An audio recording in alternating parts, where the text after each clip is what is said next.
నమస్తే. నేను Kavitha. Welcome to I dream. ఈ మధ్య కాలంలో ఎక్కువగా వయసుతో సంబంధం లేకుండా బాధపడుతున్నటువంటి సమస్యలు పైల్స్, ఫిషర్స్, ఫిస్టులా. యాక్చువల్‌గా ఫిస్టులా అనేది చాలా టిపికల్‌గా ఉంటుంది. బాధాకరంగా ఉంటుంది. చాలా పెయిన్‌ఫుల్. ట్రీట్‌మెంట్ కూడా డిఫరెంట్‌గానే చేయాల్సినటువంటి అవసరం ఉంటుంది. మనం మాట్లాడుకుంటున్నాము యానల్ ఫిస్టులా గురించి. మనతో పాటుగా ఉన్నారు నిజామాబాద్‌కి చెందినటువంటి గంగాభవాని హాస్పిటల్స్ నుంచి డాక్టర్ గోవిందరావు గారు. తను కోలోరెక్టల్ సర్జన్. Hello doctor. నమస్తే నమస్తే. అండి. నమస్తే. ఇప్పుడు మనం పైల్స్, ఫిషర్స్, ఫిస్టులా హ్మ్. దీంట్లోనూ ప్రత్యేకంగా ఫిస్టులా గురించి ఎందుకు మాట్లాడుకోవాలంటారు? యాక్చువల్లీ ఏందంటే ఫిస్టులా గురించి ప్రత్యేకంగా మాట్లాడుకోవాల్సిన ఎందుకు అవసరం ఏందంటే, ఈ ఫిస్టులా అనే ప్రాబ్లము చాలా మందికి సరైన ట్రీట్మెంట్ దొరకట్లేదు. తర్వాత ఈ ఫిస్టులా ఎలా ఉంటుంది? ఎంత లోపలికుంటుంది? ఏ విధంగా ఇది సింప్టమ్ ప్రెజెంట్ చేస్తుంది? తర్వాత దీని యొక్క లేటెస్ట్ ట్రీట్మెంట్ ఏంది? మళ్ళీ రాకుండా ఎట్లా ట్రీట్మెంట్ చేసుకోవాలి? దీని మీదనే చాలా ఫోకస్ చేయాల్సొస్తుంది. హ్మ్. అందుకే ఫిస్టులా చాలా ఇంపార్టెంట్ టాపిక్. ఫిస్టులా నానో దీని గురించి ట్రీట్మెంట్ ఎక్కడ తీసుకోవాలో కూడా తెలీదు. తర్వాత ఇది అసలు ఫిస్టులనా కాదా? హ్మ్. అది కూడా తెలీదు. సో, ఈ ఫిస్టులా అని గురించి మనం చాలా డీప్‌గా మాట్లాడుకోవాల్సొస్తుంది. హ్మ్. సో, ఎలా ఐడెంటిఫై చేసుకుంటారు డాక్టర్? ఒక పేషెంట్‌కి అన్నీ ఒకే రకంగా ఉన్నాయేమో అనుకున్నప్పుడు ఫిస్టులానే అన్నిటికంటే చాలా పెయిన్‌ఫుల్. ట్రీట్మెంట్ కూడా చాలా డిఫరెంట్‌గా చేయాలి యాహ్! అనేది. యాహ్! అయితే ఫిస్టులా గురించి మనం మాట్లాడుకున్నట్టయితే ఇలా ఉంటుందండి. ఇక్కడ ఇది యానల్ కెనాల్. హ్మ్. ఈ యానల్ కెనాల్ నుంచి ఇక్కడ మనకు ఇక్కడ ఇయన్నీ యానల్ గ్లాండ్స్ ఉంటాయి లోపల. ఈ రె ఈ ఈ యానోరెక్టల్ జంక్షన్ దగ్గర. ఈ గ్లాండ్స్‌లో మామూలుగా అయితే మనకు యానల్ గ్లాండ్స్‌తోని పెద్దగా అంటే ఉపయోగం లేదు. అవి అంటే ఒక రూడిమెంటరీ అంటే మన అపెండిక్స్ లాంటివి. అంటే పనికి ఏం లేదు గానీ ఓకే. ఉంటాయి అలా. ఉంటాయి. ఈ యానల్ గ్లాండ్స్‌లో అప్పుడప్పుడు ఏమైతుందంటే దీంట్లో ఏమన్నా చెత్త ఇరుక్కుపోవడము, దీని నోరు ఉంటుంది. అంటే దానికి సెక్రీషన్స్ వస్తుంటాయి. చెత్త గాని ఇరుక్కుపోయినప్పుడు దాని సెక్రీషన్స్ లోపల ఆగిపోతుంది. అప్పుడు ఏమైతుందంటే దీంట్లో చీమొస్తది లోపల. ఇక్కడ చీమొస్తది. ఈ చీమనేది ఇక్కడే ఉండకుండా ఇట్లా డిఫరెంట్ డైరెక్షన్‌లో పాస్ అయితది. ఇక్కడి నుంచి ఇది చీమనేది ఇట్లా కిందికి రావచ్చు. ఇట్లా పైనుంచి ఈ కండరాలు ఉన్నాయి. రెక్టల్ ఇవి వీటిని మనము ఇవి అనల్ ఇవి కండరాలన్నట్టు మన స్ఫింక్టర్స్ అంటాం వీటిని. ఈ స్ఫింక్టర్స్ ఏందంటే మనకు బాల్‌ని కంట్రోల్ చేసుకోవడానికి మనకి అది దానికోసం పనికొస్తాయి. వాటి నుంచి చీరుకొని బయటికొస్తాయి ఇట్లా. లేకపోతే కొన్నిసార్లు పైకెళ్ళిపోయి అంటే ఇక్కడ బాగా పైకెళ్ళిపోయి మళ్ళా కిందికొచ్చి ఇట్లా బయటికొచ్చే ఛాన్స్. ఇది టైప్స్ అన్నట్టు ఫిస్టులాస్. ఈ లో ఫిస్టులా అంటాం దాన్ని. హై ఫిస్టులా అంటాం. వెరీ హై ఫిస్టులా అంటాం. ఈ 3 టైప్స్ ఆఫ్ ఫిస్టులాస్. అయితే ఫస్టు మనకి అంటే ఫస్ట్ నొప్పి వచ్చినప్పుడు బాగా విపరీతమైన నొప్పొస్తది. హ్మ్. అసలు తెలీదు మనిషికి. అసలు ఏమైతుంది నాకని. హ్మ్. వాళ్ళకి తెలీదన్నట్టు. నాకు ఈ నొప్పి ఎక్కడి నుంచి వస్తుందో అర్థం కాదు.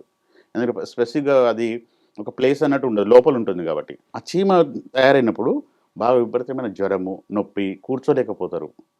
తర్వాత అసలు నొప్పిలో ఏముందో అర్థం కాదు. నాకు బ్లీడింగ్ అవ్వట్లేదు, ఏం లేదు. నాకు పైల్స్ అనుకుంటారు జనరల్‌గా. పైల్స్ వచ్చిందేమో అనుకుంటారు. కానీ అది బాగా సివియర్‌గా ఒకటేసారి వస్తది. 3, 4 డేస్‌లోనే బాగా సివియర్‌గా అయిపోతుంది.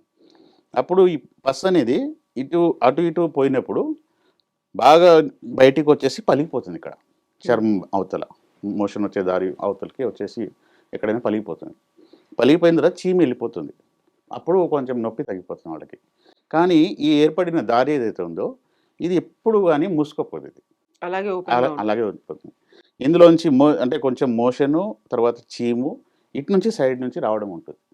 అప్పుడు వాళ్ళు ఏం చేస్తారంటే మళ్ళా ఎప్పుడు చీము గారుతా ఉంటది. బాటమ్ అనేది కొంచెం వెట్ అయితా ఉంటది అప్పుడు. వాసన వస్తుంటది. హ్మ్. ఎక్కడ కూర్చోవాలంటే భయం వాళ్ళకి. పక్కన వాళ్ళకి ఏమైనా స్మెల్ వస్తుందా అని. ఎప్పుడు వాళ్ళు గుడ్డ పెట్టుకొని తిరగాల్సొస్తది. అంటే మగవాళ్ళు వైప్ గూడా చేయడానికి. వైప్ చేయడానికి. అలాంటి డిఫికల్ట్ సిట్యుయేషన్. చాలా అంటే సోషల్ బైకాట్ అయిపోతారు వాళ్ళు. ఎవరైనా పక్క వాళ్ళకేమైనా స్మెల్ వస్తుందా? లేకపోతే ఎక్కడైనా వెనకాల ఏమైనా తడిసిపోతుందా? మన బాటము కూర్చున్నప్పుడు తెలియకుండా పోతుందా? అని చెప్పేసి చాలామందికి ఈ సింప్టమ్స్ ఉంటాయన్నట్టు. తర్వాత ఈ చీము రావడం, నొప్పి ఉండడము, తర్వాత దురదలాగా ఏర్పడడం. ఇవి సింప్టమ్స్. ఈ లక్షణాలుంటాయి ఇవి. హ్మ్. ఇవన్నీ ఎవరికొస్తాయండి? వంశపారంపర్యంగా ఉన్నాయా? లేకుంటే ఫుడ్ హ్యాబిట్సా? మన జీవనశైలి మారిపోయిందా? ఫిస్టులాకి జనరల్‌గా అలాంటిది ఏం లేవండి. హ్మ్. నిజం చెప్పాలంటే ఫిస్టులాకి ఫుడ్ హ్యాబిట్స్‌కి సంబంధం లేదు. ఫిషర్ స్పైల్స్‌లో ఉంది. ఓకే. ఫిస్టులా ఏందంటే అది ఎవరికొస్తుందో చెప్పలేము. హ్మ్. ఈవెన్ చాలామంది వెజిటేరియన్ వాళ్ళకొస్తుంది, నాన్ వెజ్ వాళ్ళకి కూడా తినే వాళ్ళకొస్తుంది, తాగని వాళ్ళకొస్తుంది, చిన్న పిల్లలకి గూడా వస్తుంది.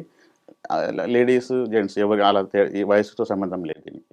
ఈ యానల్ గ్లాండ్స్‌లో ఎప్పుడైతే ఒక్కటైతే అంటే జస్ట్ కొంతవరకు మలబద్ధకం ఉన్న వాళ్ళకి ఎక్కువ వచ్చే ఛాన్స్ ఉంటది. లేకపోతే చాలా మందికి అది లేకున్నా గాని వస్తుంది. ఇక్కడ యానల్ గ్లాండ్స్‌లో ఎప్పుడైనా పొరపాటున చెత్త ఇరుక్కుందనుకోండి. దాని నోరులో దానికి నోరు ఉంటుంది. దాంట్లో చెత్త ఇరుక్కోపోవడం వల్ల ఈ ఫిస్టులా అనేది ఫార్మ్ అయిపోతుంది. హ్మ్. ఈ ఫిస్టులా వచ్చినప్పుడు మనం ఫస్ట్ వాళ్ళు ఎవరికి చూపెట్టుకోవాలో తెలీదు. ఫస్ట్ ఏందంటే వీళ్ళేం చేస్తారంటే నాటు వైద్యుల దగ్గర మనకు చాలా దగ్గర రాసి ఉంటుంది. ఇట్లా చిన్న చిన్న బోర్డ్స్ పెట్టేసి అవును. 100% గ్యారంటీ. చిన్న ఆపరేషన్ చిన్న లేకుండా గల్లీల్లో ఆ! బోర్డు పెట్టుకొని 100% గ్యారంటీ. ఆపరేషన్ లేకుండా అన్ని ట్రీట్మెంట్ చేసేస్తాం హ్మ్. అని చెప్పి క్యాచీ ఉంటుంది. జనాలు మళ్ళా ఆపరేషన్ లేకుండా అంటున్నారు. గ్యారంటీ అంటున్నారు. వీళ్ళ దగ్గరికి పోదామని చెప్పి సీక్రెట్‌గా వెళ్ళిపోతారు. చెప్పుకోలేక బయట. హ్మ్. వాళ్ళ దగ్గర వెళ్ళిపోయి చూపించుకుంటారు. చూపిస్తే వాళ్ళు ఏం చేస్తారంటే దీన్ని వాళ్ళ దగ్గర ఏం సాధనాలు ఉండవు. మిషనరీ ఉండదు. చదువుకున్న వాళ్ళు కాదు. వీళ్ళు ఏం చేస్తారంటే ఇందులోంచి దారం వేసేసి ఇందులోంచి కట్టేస్తారన్నట్టు ఇది. ఇట్లా కట్టేస్తారు లోపల నుంచి. కట్టేస్తే ఆ జంతువులకు చేసే ట్రీట్మెంట్ అనస్థీషియా లేకుండా చేస్తారు. మత్తు కూడా ఇవ్వరు. ఓహ్! ఘోరమైన పెయిన్ ఉంటుందది. వాళ్ళకు చాలామంది తీసేసి మధ్యలో పారిపోతారు. ఇది మళ్ళా 1, 2 మంత్స్ ట్రీట్మెంట్ ఇది. అది కట్టేసి వదిలేస్తే కొంచెం, కొంచెం, కొంచెం కట్ చేసుకుంటా వస్తది. అయితే ఇందులో స్పింటర్స్ కట్ అయిపోయే ప్రమాదం ఉంటది. స్పింటర్ కట్ అయితే మోషన్ అనేది కంట్రోల్ తగ్గుతుంది. హ్మ్. వాళ్ళు చేసే ప్రాబ్లమ్ అన్నట్టు. హ్మ్.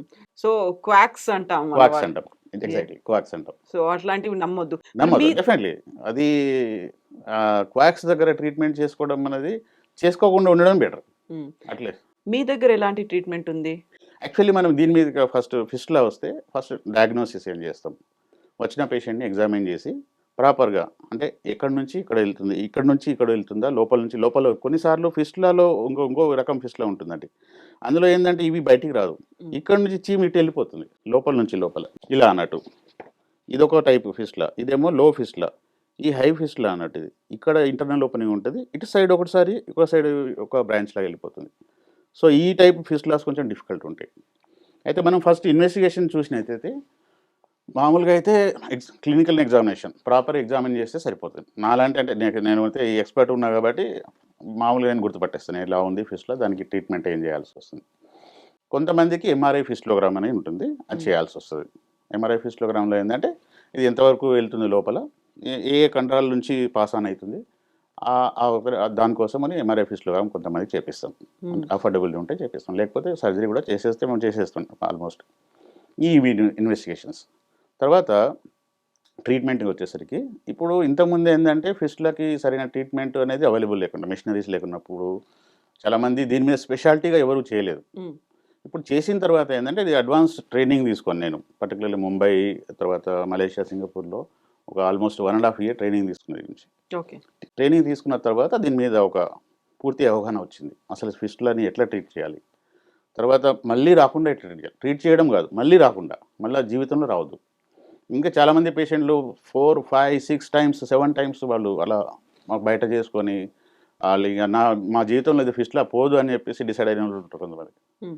వాళ్ళకి చాలా ఇంపార్టెంట్ అన్నట్టు ఇది. అయితే వాళ్ళకొచ్చినప్పుడు మేము ప్రాపర్‌గా ఎగ్జామిన్ చేసి దానికి ఆపరేషన్ చేస్తాము. లేజర్ ఆపరేషన్ చేస్తాము. లేజర్ ఆపరేషన్‌లో ఒక 2 టైప్స్ ఉంటాయి. కొంతమంది నాన్ క్వాలిఫైడ్ డాక్టర్లు కూడా మేము లేజర్ వాడుతున్నామని చెప్తారు. హ్మ్. ఆళ్ళేం చేస్తారంటే ఈ లేజర్ ఫైబర్ ఉంటుంది. చిన్న సన్న ఒక వైర్ లాంటిది. దీనిలోంచి ఇట్లా పంపించి దీన్ని కాల్చేస్తారు. కాల్చేస్తే అది ఒక 10, 15 రోజులు, 1 మంత్ అట్లా మూసుకుపోతుంది. హ్మ్. కానీ మళ్ళా ఓపెన్ అయిపోతుంది. ఇది మొత్తం రూట్ నుంచి తీస్తే గాని ఇది ఎప్పుడు మానదు. ఇక్కడి దాకా తీసి ఇంత వదిలేసినా గాని మళ్ళీ వచ్చేస్తదండి. హ్మ్. చాలా మందికి అది కూడా తెలీదు. స్ఫింక్టర్ కట్ అయిపోతది. ఫర్దర్ తీయలేని వాళ్ళు జస్ట్ ఇంతవరకు తి తి వదిలేసినా గాని మళ్ళా వచ్చేస్తుందది. పూర్తిగా అది రూట్ నుంచి ఇది ఇక్కడి నుంచి ఇక్కడి దాకా పూర్తిగా తీస్తేనే అది మొత్తం మానుతుంది. సో, దీనికి లేటెస్ట్ నేను చేసే లేజర్ ఆపరేషన్‌లో నేనేం చేస్తానంటే ఈ మొత్తం ఈ ఫిస్టులా ట్రాక్ మొత్తం తీసేస్తాను. రూట్ నుంచి తీసేస్తాను. రూట్ నుంచి తీస్తేనే మానుతది. చాలా సార్లు ఆ రూట్ తీయకపోతే మళ్ళీ వచ్చేస్తుంది అది. రూట్ నుంచి కంప్లీట్‌గా తీసేసి తర్వాత చిన్న గాయం ఉంటుంది. అది కొన్ని రోజులు డ్రెస్సింగ్ చేస్తే మెల్లగా అది మానిపోతుంది. హ్మ్. ఇది మెయిన్ ట్రీట్మెంట్ అన్నట్టు.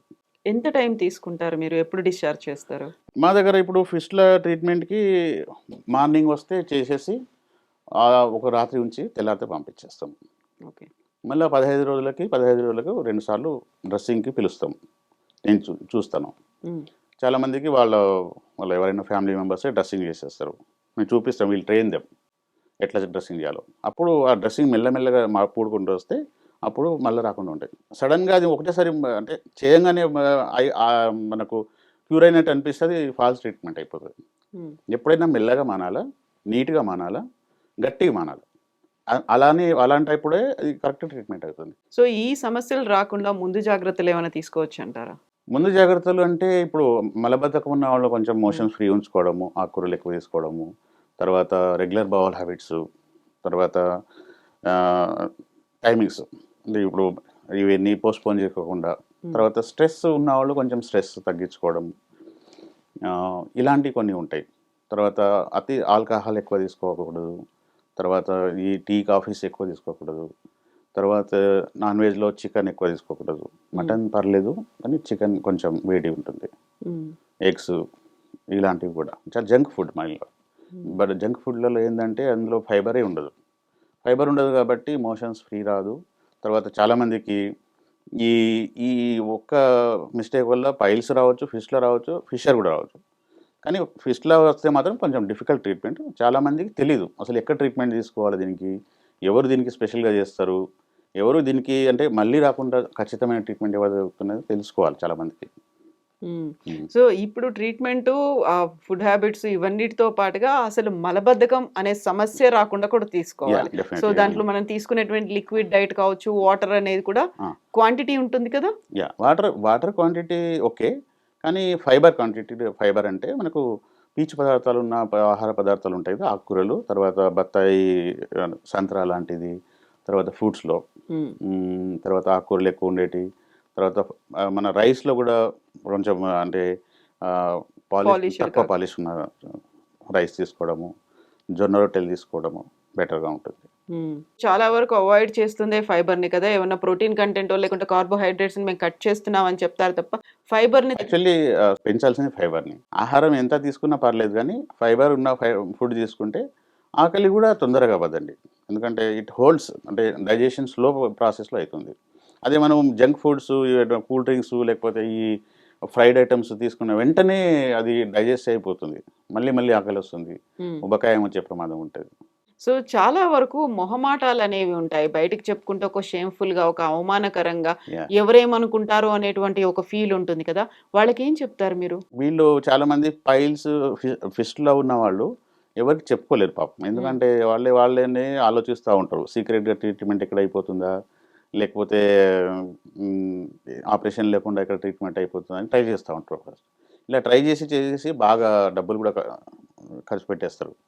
లాస్ట్‌కి వాళ్ళకి ఒరిజినల్ ట్రీట్మెంట్ వచ్చేసరికి మా దగ్గరికి అప్పుడు వస్తారన్నట్టు లాస్ట్‌కి. అన్ని ట్రీట్మెంట్‌లు ఫెయిల్ అయిన తర్వాత హ్మ్. మా దగ్గరికొస్తారు. నా దగ్గరికొచ్చిన వాళ్ళకి అదే చెప్తాను నేను. మీరు ఆల్రెడీ ఇట్లాంటివి చేయకండి. మిగతా వాళ్ళకి కూడా ఇప్పుడు ముఖ్యమైన అడ్వైస్ ఏందంటే, ప్రాపర్ సర్జన్ దగ్గరికెళ్లి చూపించుకోండి. నాటు వైద్యుల దగ్గర పోయి ఈ అవస్థలు పడొద్దని చెప్పేసి ముఖ్యంగా. హ్మ్. ఎందుకంటే నాటు వైద్యులు వాళ్ళు ఇష్టం వచ్చినట్టు చేసేస్తారు. నరాలు కట్ చేసేస్తారు. తర్వాత స్ఫింక్టర్ కట్ చేసేస్తారు. తర్వాత బ్లీడింగ్ అవ్వచ్చు. ఇన్ఫెక్షన్ వచ్చి ప్రాణాపాయ పరిస్థితిలో సెప్సిస్ అయ్యి సెప్టిసిమియా వచ్చే ప్రమాదం ఉంటది. ఇవన్నీ చాలా రిస్క్‌తో కూడుకున్నయి. అందుకే చాలామందికి వీలైనంత వరకు మంచి డాక్టర్‌కి మీ లోకల్‌లో ఉన్న వాళ్ళకి చూపెట్టండి. అక్కడ కాకపోతే ఇంకోటి ఎవరి దగ్గరైనా ఎళ్ళినప్పుడు గానీ, స సార్ మీరిది ట్రీట్మెంట్ ఖచ్చితంగా చేయగలుగుతారని అడగాల. హ్మ్. తగ్గిపోతుందనా? లేదా క్యూర్ అహా! అవుతుందా? డెఫినెట్ అడగాల. ఎందుకంటే ఎవరైనా ఇప్పుడు మీకు 80% గ్యారంటీ ఇస్తున్నాను, 90% గ్యారంటీ ఇస్తున్నాను అంటే డెఫినెట్‌లీ ఆ డాక్టర్ మిమ్మల్ని ఏదో దాస్తున్నారు. వాళ్ళకి రావట్లేదు ఆ ట్రీట్మెంట్. అంతే ఖచ్చితంగా అడగండి. హ్మ్. చేసేవాళ్ళు ఉంటే చేసుకోండి. కానీ మళ్ళీ మళ్ళీ చేసుకోవద్దు. చాలా పెయిన్‌ఫుల్ ప్రొసీజర్. చాలా రోజులు డ్రెస్సింగ్ చేయాల్సొస్తది. హ్మ్. కాబట్టి ఖచ్చితంగా మీకు మీ ఏరియాలో ఎవరైనా డాక్టర్ ఖచ్చితంగా చేయగలిగితే చేసుకోండి. లేదు అంటే మా దగ్గర రండి చేస్తాం. హ్మ్. ఎందుకంటే ఈ సక్సెస్ అనేది చాలా ఇంపార్టెంట్. ఫిస్ట్‌లా ఒకసారి ఫెయిల్ అయిందంటే చాలా అంటే ఫైనాన్షియల్ లాసెస్ అయితారు. సోషల్‌గా వాళ్ళు అంటే మూవ్ అవ్వలేరు. మూవ్ అవ్వలేరు.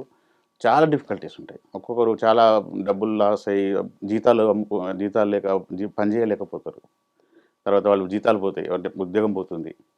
ఫ్యామిలీని నడిపియడం కష్టం. కొంతమంది అంటే వాళ్ళ ఆస్తులు అమ్ముకున్నారు ఫిస్ట్‌ల గురించి. అంత సీరియస్‌గా, అంత సివియర్‌గా ఉంటుందా? అంతుంటుంది. పెయిన్‌ఫుల్ తర్వాత ఇది ట్రీట్మెంట్ అందుకే అంటారు.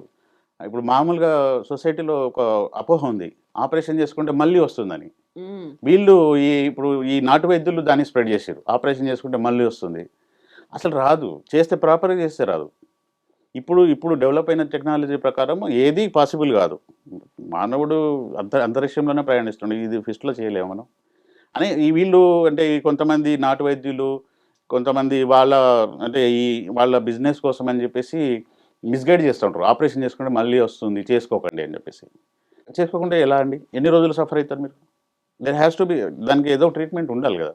అందుకే ఈ లేటెస్ట్ టెక్నాలజీ ద్వారా ఇప్పుడు ఖచ్చితమైన ట్రీట్మెంట్ చేయగలుగుతాం మనం. ఇప్పుడు ఎవరైనా ట్రీట్మెంట్ కావాలి, ఈ సమస్యతో బాధపడుతున్నారు అంటే మిమ్మల్ని ఎలా అప్రోచ్ అవ్వాలి? మీరేమో నిజామాబాద్లో ఉన్నారు. నేను నిజామాబాద్లో హాస్పిటల్, ఇది అంటే స్పెషాలిటీ హాస్పిటల్, 15 బెడ్లు హాస్పిటల్ నాది, నా ఓన్ హాస్పిటల్ ఇది. జిల్లా కోర్టు ఎదురుగానే ఉంటుంది, నిజామాబాద్ కోర్టు దగ్గర ఉంటుంది. అయితే చాలామందికి ఏంటంటే హైదరాబాద్ లాంటి సిటీలో మీరు పెట్టాల్సింది సార్ అని చాలామంది అడుగుతారు నాకు. మీరు బ్రాంచ్ అయినా పెట్టండి సార్ అట్లీస్ట్ అని చెప్పి. కొంతమంది ఆంధ్ర వాళ్ళు బాగా వస్తారు నాకు, పేషెంట్ ఆంధ్ర నుంచి. వాళ్ళు కూడా విజయవాడలో ఒక సెంటర్ పెట్టిన సార్ మీరు అంటారు. కానీ నేను ఒక్కనే డాక్టర్ని కదా, నేను ఎక్కడెక్కడ చేయాలి, నా పేషెంట్లకు నేను న్యాయం చేయలేను అట్లా. ఎందుకంటే వచ్చిన పేషెంట్లకు న్యాయం చేయడమే ఇంపార్టెంట్, నంబర్ కాదు. పరిగెత్తి నమ్మకంతో వాళ్ళని నేను ఇప్పుడు లేకపోతే, ఒకరు ఆంధ్ర నుంచి వచ్చారు, నేను ఇక్కడ లేకపోతే వాళ్ళకు వేస్ట్ అయినట్టే కదా. అందుకోసం నేను నిజామాబాద్లోనే ఉంటా, వేరే దగ్గరికి అసలు ఇప్పుడు దాకా పోలేదు. ఎందుకంటే నా వచ్చిన పేషెంట్లని మంచి treatment, quality treatment with reasonable ప్రైసింగ్తో చేస్తే డబ్బులు ఎక్కువ తక్కువైనా అడ్జస్ట్ చేస్తాం. కాకపోతే ట్రీట్మెంట్ మాత్రం పక్కగా ఉంటుంది. ఫిస్ట్లో మాత్రం కంపల్సరీ. నేను ఇప్పుడు కొన్ని వేల సర్జరీలు చేసినాను ఫిస్ట్లో, ఈ 15 ఏళ్ళలో కొన్ని వేల సర్జరీలు చేసినాను. చాలామంది ఇప్పుడు దాకా అసలు రికరెన్స్ అనేది లేకుండా చేసినాను చాలామందికి. నేను వదలను అసలు, అంటే మానేదాకా దాన్ని ఫాలో అవుతూనే ఉంటా. నా ఫాలో అప్ కూడా చాలా ఇంపార్టెంట్. ఆఫ్టర్ సర్జరీ కూడా ఫాలో అప్ చేస్తాను, 1.5 months ఫాలో అప్ చేస్తాను. 15 రోజులకు ఒకసారి పిలుస్తాను, చూస్తాను నేను ఎలా మానుతుంది, ఏమైనా తేడా వస్తుందా, ఇంకేమైనా మిస్ అయిందా లోపల. ప్రాపర్గా ఎగ్జామిన్ చేసి మొత్తం మానింది ఇక చాలు అన్నట్టు ఆ పేషెంట్ హ్యాపీగా అయిన తర్వాత ఓకే అని చెప్పేస్తాను. అది చాలా ఇంపార్టెంట్ అండి ఫాలో అప్. ఆపరేషన్ చేయడమే కాదు, పేషెంట్ని పోయి సిడ్జ్ బాత్ చేసుకో, టబ్లో కూర్చొని చూసుకో, అది కాకుండా ఒక పద్ధతి ప్రకారం డ్రెస్సింగ్ వాళ్ళు నేర్పిస్తాం. ఆ డ్రెస్సింగ్ వాళ్ళ ఫ్యామిలీ మెంబర్స్కే నేర్పిస్తాం, బయట వాళ్ళతో చెప్పేవి నేను. ఎందుకంటే వాళ్ళ ఫ్యామిలీ మెంబర్సే వాళ్ళకి అవైలబుల్ దగ్గర ఉంటారు. మళ్ళీ ఇప్పుడు మోషన్ పోయిన తర్వాత మళ్ళీ డ్రెస్సింగ్ చేయాల్సి వస్తుంది. అది చాలా ఒక క్రిటికల్ పీరియడ్ అన్నట్టు, ఒక 25 days నుంచి 30 days. అది ఆ క్రిటికల్ పీరియడ్లో నొప్పి ఏమి ఉండదు, కాకపోతే డ్రెస్సింగ్ చాలా ఇంపార్టెంట్. ఎందుకంటే లోపల అక్కడ మోషన్ పోయేదారి కంటామినేట్ అయిపోయి ఇన్ఫెక్షన్ వచ్చేసి ఆపరేషన్ ఫెయిల్ అవుతుంది. అందుకోసమే ఈ రెండు కూడా ఇంపార్టెంట్. ఆపరేషన్ అంతే ఇంపార్టెంట్, దాని ఫాలో అప్ కూడా అంతే ఇంపార్టెంట్, డ్రెస్సింగ్ కూడా అంతే ఇంపార్టెంట్. ఇలా అయితేనే అప్పుడు సక్సెస్ అవుతుంది. అందరూ ఉండాలి, నేను ఉండాలి, పేషెంట్ కోఆపరేట్ చేయాలి, పేషెంట్ అటెండర్ కూడా కోఆపరేట్ చేయాలి. డ్రెస్సింగ్ చేసేవాళ్ళు వాళ్ళు కూడా చాలా ఇంపార్టెంట్ ఇందులో. సో వాళ్ళకి ఒక నమ్మకం కలిగించాలి, ఒక భరోసా నేనున్నాను అని చూపించాలి. ఆ ట్రీట్మెంట్ కూడా అలాగే ఉండాలి, రిఫ్లెక్ట్ అవ్వాలి. అది అంటే ఎవరైనా ఇప్పుడు చాలామంది డాక్టర్లు ఏంటంటే మీకు చేస్తాము ఆపరేషన్ కానీ 70% గ్యారెంటీ ఇస్తాము, 80% గ్యారెంటీ ఇస్తాము, అలా చెప్పే వాళ్ళ దగ్గర మీరు చేసుకోకపోవడం మంచిది. ఎందుకంటే మళ్ళీ మీరు ఆ 5%లోనే వచ్చేస్తారు, ఆ 10%లోనే ఉంటారు. అందుకోసమే ఎవరైనా సరే మీ ఏరియాలో మంచి డాక్టర్ చేస్తాను, నేను ఖచ్చితంగా చేయగలుగుతానని చెప్తే చేసుకోండి, ఏం ప్రాబ్లం లేదు. లేదు కాలేదంటే రండి, చేస్తాను నేను. Thank you so much doctor. Thank you doctor. So ఇప్పుడు సమస్యతో బాధపడాల్సినటువంటి అవసరం లేదు, ఒక భరోసా ఇవ్వడానికి గంగా భవానీ హాస్పిటల్స్ నిజామాబాద్లో ఉంది. డాక్టర్ గోవిందరావు గారు ఇప్పటికీ వేల సర్జరీలు చేశారు. ఒకవేళ మీరు సమస్యతో బాధపడుతున్నట్టయితే స్క్రీన్ మీద స్క్రోల్ అవుతున్నటువంటి నెంబర్స్కి కాల్ చేయొచ్చు. ఇమ్మీడియట్గా రెస్పాన్స్ అనేది ఉంటుంది. ఎట్ ది సేమ్ టైం త్వరగా కోలుకోవడానికి మీకు కావలసినటువంటి సహాయ సహకారాలు కూడా డాక్టర్ అందిస్తున్నారు. Sir, one life lesson what medicine has taught you. Whatever you can do without expecting. But I really believe మన పాజిటివ్ యాటిట్యూడ్ ఉంటేనే మనం ఏదైనా సాధించగలం. గట్ ని మనం కరెక్ట్ గా డీల్ చేసినట్లయితే అది మనకి పాజిటివ్ హార్మోన్స్ ని రిలీజ్ చేస్తుంది. షుగర్ వచ్చిన వాళ్ళ పరిస్థితి ఏంటి? పొట్ట దగ్గర పెరిగితే దాన్ని ఆండ్రాయిడ్ అంటారు, ఆండ్రాయిడ్ ఫోన్ కదా. అసలు థాట్స్ ఎందుకు వస్తాయి? బ్రెయిన్ డెడ్ అంటే దానికి ప్రపంచం అంతా కూడా కొన్ని నిర్దిష్టమైనటువంటి లక్షణాలు. మానసికంగా ధైర్యంగా ఉంటే క్యాన్సర్ జయించవచ్చు. You are a doctor for a cause sir, అంతే. వాళ్ళకి వచ్చిన ఆదాయం కాకుండా ఫ్రీ సర్వీస్ ఎంతమందికో చేస్తుంది.